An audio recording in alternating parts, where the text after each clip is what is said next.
आज Doubtnut app download करें। Doubtnut पर अपने सभी गणित, रसायन विज्ञान, भौतिक विज्ञान और जीव विज्ञान के डाउट्स का करो सफाया। बस प्रश्न की फोटो खींचो, एक ही प्रश्न को क्रॉप करो और तुरंत वीडियो सोल्यूशन पाओ। अभी डाउनलोड करें। प्रश्न हमें दिया हुआ है कि 8 मिली कूलॉम का एक आवेशित कण मूल बिंदु पर स्थित है। अब ऋण 2 NC अर्थात ऋण 2 नैनो कूलॉम का एक सूक्ष्म आवेश जो बिंदु P की स्थिति हमें निर्देशांक के रूप में दी हुई है 0, 0 और 3 सेंटीमीटर से, यदि हम उसे बिंदु R 0, 6, 9 सेंटीमीटर से होते हुए अनंत बिंदु Q 0, 4 सेंटीमीटर 0 तक ले जाने से संपादित यांत्रिक कार्य हमें इस प्रश्न में ज्ञात करना है। सबसे पहले तो इनकी स्थितियां हम कुछ इस प्रकार बना लेते हैं कि यहाँ पर हमने मान लीजिए, देखिए यहाँ पर हमने y अक्ष लिया हुआ है। यहाँ पर यदि हमें इस लंबवत उसके x अक्ष तथा एक ऊपर की दूरी पर यदि हमने z अक्ष लेकर रखा हुआ है। देखिए अब स्थितियां हमें किस किस प्रकार से बन रही हैं। मूल बिंदु पर बोला है कि एक आवेश रखा हुआ है, एक आवेशित कण है। आवेशित कण को हम Q से प्रेषित करते हैं जिसकी स्थिति निर्देशांक की स्थिति 0, 0 और 0 रहने वाली है। यहाँ पर हम इसे दर्शा देते हैं कि z अक्ष है, यह y अक्ष है और यह x अक्ष की स्थिति को बता रहा है। अब यहाँ पर आवेश की मात्रा कितनी, आवेश की मात्रा Q पर हमें दी हुई है 8 मिली कूलॉम। इसे क्या लिखा जा सकता है, 8 गुणा 10 की घात ऋण 3 कूलॉम। यह है Q आवेश की मात्रा। अब बोला जाता है कि ऋण 2 NC अर्थात 2 नैनो कूलॉम का सूक्ष्म आवेश को बिंदु P यहाँ पर कहाँ पर स्थित होगा, 0, 0 x और y से वह 0 है और z पर 3 की स्थिति पर है। हमें यह बिंदु P मिला। P के निर्देशांक कितना, 0, 0 और 3 यहाँ पर मिला। अब बिंदु R है, बिंदु R कहाँ है, 0 x पर 0 है, 6 और 9 पे 6 यहाँ पर आएगा कुछ इस स्थिति पर और 9 की स्थिति काफ़ी दूर यहाँ पर रहने वाली है। तो हम ये बोल देते हैं कि बिंदु R यहाँ पर उपस्थित होगा। बिंदु R का आवेश कितना, R का निर्देशांक कितना, 0, 6 और 9 सेंटीमीटर। यहाँ पर हमने इतना ले लिया, यह कुछ निश्चित दूरी को बता रहा है। अब वहाँ से इस स्थिति से यदि हम अनंत बिंदु Q तक, Q की स्थिति क्या है, केवल y अक्ष पर, y अक्ष पर स्थिति यदि हमने 6 इसे लिया हुआ है तो हम 4 इस बिंदु को लेते हैं, तो Q की स्थिति, अंतिम बिंदु Q की स्थिति यहाँ पर होगी। तो इसका निर्देशांक कितना, इसका निर्देशांक है 0, 4 और 0। देखिए आवेश को हमने यहाँ पर Q से प्रस्तुत कर रखा हुआ है, तो मूल बिंदु को आवेश को मान लीजिए हमने Q डैश से प्रस्तुत कर रखा हुआ है, इसे हम Q डैश कह देते हैं ताकि हमारे लिए वह सुविधा हो, यहाँ पर कन्फ्यूजन ना हो। अब जो स्थितियां हमें दी गई हैं कि एक अन्य आवेश यहाँ पर क्या था, P बिंदु पर जो आवेश है उसे, आवेश की मात्रा कितनी, जिसे हम स्मॉल q से प्रदर्शित कर देते हैं, वो दिया हुआ है हमें ऋण 2 NC। इसका मतलब क्या, ऋण 2 गुणा 10 की घात ऋण 9 कूलॉम के रूप में हमें स्मॉल q अर्थात सूक्ष्म आवेश का मान दिया हुआ है। अब क्या बोला गया है प्रश्न में कि बिंदु Q पर जो आवेश है उसके कारण बिंदु P पर आवेश को P से R और R से अंतिम रूप Q तक ले जाने में कितना कार्य करना पड़ेगा, उसकी गणना हमें करनी है। कार्य हमें किन पदों में करना होगा उसे देखिए। यहाँ पर P है, P से हमें जाना होगा R तक, R से जाना होगा अंतिम रूप से Q तक। Q बिंदु तक जाने के लिए चूंकि हम देख रहे हैं विद्युतीय क्षेत्र क्या होती है, विद्युतीय क्षेत्र संरक्षी होती है।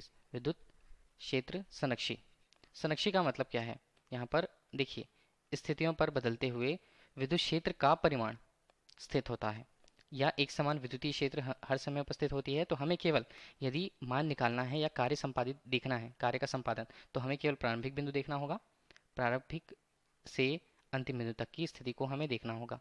यहाँ पर प्रारंभिक और अंतिम हमें मिलेंगे, क्या है, यहाँ पर P हमें प्रारंभिक बिंदु को बताएगा और Q हमें अंतिम बिंदु को बताएगा। तो इन्हीं दोनों के बीच पहले हम एक कार्य करते हैं कि हमें विभवांतर देखना होगा। विभवांतर देखना होगा तो हमें विभव की गणना करनी है। तो हम विभव की गणना किस प्रकार से करेंगे, इस प्रकार यदि हम कार्य की मात्रा ही पहले देखें तो बिंदु P से Q तक आवेश को ले जाने में किया गया कार्य, आवेश को ले जाने में कार्य, कुल कार्य हम लिखें, कार्य को प्रस्तुत करते हैं W से। कार्य क्या होगा, कार्य होगा आवेश का परिमाण और उन दोनों स्थितियों के बीच के विभवांतर के गुणनफल के बराबर। अब विभवांतर हम किस प्रकार लिखेंगे, देखिए हम कार्य देखना चाहते हैं, आवेश कितना है, आवेश है स्मॉल q और उसके बीच विभवांतर क्या होगा, कहाँ से हम कहाँ ले जा रहे हैं, उसे ले जा रहे हैं बिंदु P से Q तक। तो Q पर जो विभव होगा और P पर जो विभव होगा उनका अंतर विभवांतर कहलाता है। इसके लिए हमें क्या करना होगा, विभवांतर का मान ज्ञात करना होगा। विभवांतर कैसे ज्ञात करेंगे, हम विभिन्न बिंदुओं पर पदों पर देखते हैं कि उनके विभव क्या क्या है इस प्रकार। सबसे पहले जो आवेश है Q, Q डैश आवेश जिसे हमने प्रदर्शित कर रखा है आवेश के कारण बिंदु P पर विभव।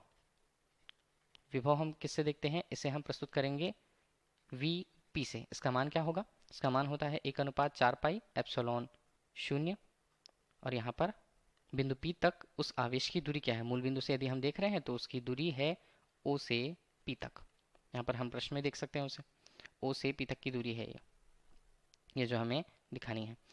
यह दूरी कितनी है, वहाँ पर निर्देशांक से हमें पता चल रहा है कि वह y अक्ष पर 3 पर दूरी पर है। इसे हमने दे दिया समीकरण 1 नाम यहाँ पर। इसी तरह Q डैश आवेश के कारण बिंदु यहाँ पर अंतिम रूप से Q पर विभव देखें, विभव कितना होगा, V Q से प्रदर्शित करेंगे। इसका मान भी होगा 1/4 पाई एप्सिलॉन 0। क्या होता है इसकी, यहाँ पर आवेश होगा, यहाँ पर आवेश को माफ कीजिएगा, हमने Q डैश से प्रस्तुत कर रखा है। और यहाँ पर दूरी कितनी होगी, O से Q तक की दूरी। इसे भी हम ले लेते हैं और समीकरण इसके 2 नाम देते हैं। समीकरण 1 और 2 हमें इस प्रकार से मिले। अब यहाँ पर हमें विभवांतर यदि निकालना है तो इसे हम समीकरण 3 नाम दे देते हैं जो कार्य को बताता है। कार्य को हम इस प्रकार से निकाल पाएंगे। कार्य के लिए सूत्र हम लिख लेते हैं W। W होता है Q आवेश, Q गुणा V Q ऋण V P। देखिए इनके मान हम किस प्रकार से, ऋण Q का मान कितना, ऋण 2 गुणा 10 की घात ऋण 9 कूलाम के रूप में। और V Q हमें कितना मिला है, 1/4 पाई एप्सिलॉन 0। यहाँ पर Q डैश अनुपात जो OQ तक की दूरी है, यहाँ पर हमने उसे OQ ले लिया, ऋण 1/4 पाई एप्सिलॉन 0। और यहाँ पर Q डैश अनुपात दूरी कितनी है, OP की दूरी।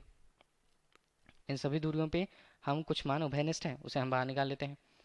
कौन कौन से मान उभयनिष्ठ होंगे, ऋण 2 गुणा 10 की घात ऋण 9। यहाँ पर उभयनिष्ठ मान हमारे पास क्या क्या है, Q डैश अनुपात 4 पाई एप्सिलॉन 0। मान क्या क्या बचे हमारे पास, 1/OQ ऋण 1/OP। अब देखिए इनके मानों को हम किस प्रकार देखते हैं। पहले तो हम देख लेते हैं OQ और OP दूरियां कितनी हैं। OQ तक की दूरी को 4 सेंटीमीटर यहाँ पर है और OP की दूरी 3 सेंटीमीटर ऊपर की ओर है। इनकी दूरियों को हम देख लेते हैं और लिख लेते हैं यहाँ पर उनके मान। क्या होगा, W बराबर यहाँ पर ऋण 2 गुणा 10 की घात ऋण 9। Q डैश का परिमाण कितना है, Q डैश का परिमाण है हमारे पास 8 गुणा 10 की घात ऋण 3 कूलॉम के रूप में। और यहाँ पर 1/4 पाई एप्सिलॉन 0 को हम क्या लिखते हैं, 9 गुणा 10 की घात 9 न्यूटन मीटर वर्ग प्रति कूलॉम वर्ग के रूप में। और यहाँ पर 1/OQ कितना आएगा, 0.04 ऋण इसका मान आएगा 0.03। किसमें, मीटर पर, मीटर पर प्रस्तुत करते हैं। कार्य का मान हम अंतिम रूप से लिखें, ऋण 2 गुणा 8 गुणा 9 गुणा 10 की घात, यहाँ पर हल करने के पश्चात ऋण 3। और यहाँ पर हम लिखें इसे तो अंतिम रूप से हल करके 100 बटे यहाँ पर आता है 12, ठीक है। और यहाँ पर आएगा ऋणात्मक मान, ऋणात्मक रूप से यहाँ पर धन। और अंतिम रूप से हल करने के बाद कार्य हमें कितना मिलता है, कार्य का परिमाण आता है लगभग 1.2। अब जो कार्य होगा वो जूल में होगा। हमें इस प्रकार जूल में वह कार्य प्राप्त हुआ कि किसी आवेश को एक स्थान से दूसरे स्थान ले जाने में किया गया कार्य कितना होगा। यह हमें प्रश्न में पूछा गया था, जिसका मान 1.2 जूल हमें प्राप्त होता है। धन्यवाद। कक्षा 6 से 12वीं से लेकर नीट, IIT, JEE वो एडवांस के लेवल तक 1 करोड़ से ज्यादा छात्रों का भरोसा। आज ही डाउनलोड करें डाउटनेट ऐप या व्हाट्सएप करें अपने सारे डाउट्स 8400 400 400 पर।